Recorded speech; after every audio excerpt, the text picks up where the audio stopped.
All right, the next thing we're going to do is create our 2-point perspective grid. Here's my canvas that I just created in the last step. You'll notice I've got a ruler across the top and the side. If I don't see my ruler, I'm going to go up to View and make sure that that is checked. With my ruler at the top, I'm going to click on it, hold down, and I'm going to pull this line down from the top. This is a guide. I can set it anywhere between halfway down my canvas to a quarter of the way down my canvas, but this is going to serve as my horizon line later. Once I've got my horizon line in place, I'm going to come over here to my layers box on the side. With my layers box, down here, I've got this little square with a plus sign in it. I'm going to click on that to create a new layer. I'm going to name this layer Polygon. Okay, so next up, now that I have this layer, I'm going to use my polygon tool. Down this left-hand side, this is your toolbox, you're going to see something that is going to probably be a rectangle to start with. Hold down on that, and it's going to give you a list of options. The fourth one down is polygon. I'm going to make that a polygon. Up here, I'm going to go to fill, and I'm going to make sure that I have no fill for my polygon. The next thing I'm going to do, I'm going to come over here to stroke, click on this. See this colorful little icon right here? This lets you choose any color you want. We're going to click on that box.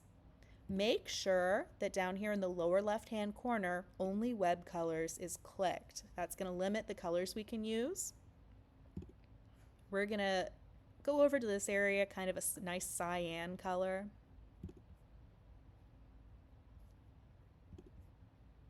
And choose a nice blue. I would say kind of light and bright, similar in color to the line you're using down here. Make sure that your stroke option is a single line.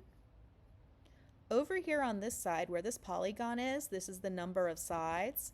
We're going to change this from whatever it's at currently to 100. Then you're going to go into the gear icon. You're going to put path options at 1 if it's not already. Make sure the color matches the color you chose. You are going to change your star ratio to 1%, and you are going to check from center here at the bottom. Here's what that is going to do. When you click off on your screen, you'll be able to see like this is the work area. Let's zoom out a little bit. So I'm going to hold down Command minus so that I can see more of my workspace. I'm going to take the little crosshair where my cursor is. I'm going to place this kind of outside of my canvas, but on the horizon line. Now once I click, I'm going to have probably both hands ready, because here's what's going to happen. You're going to click to center it, and then you're going to need to drag that out until it reaches the upper corner and bottom corner of the opposite side of your canvas. So I've just created a 100-point star with rays shooting out. I'm going to click on the Move tool real quick. Okay, now I've got my rays here really lightly. I'm going to do that one more time. So go back to the Polygon tool, click off kind of slightly to the side of my canvas, click, drag until those rays come all the way to the upper right and lower right corner. Again, hit that crosshair tool up here, or sorry, the little shape here.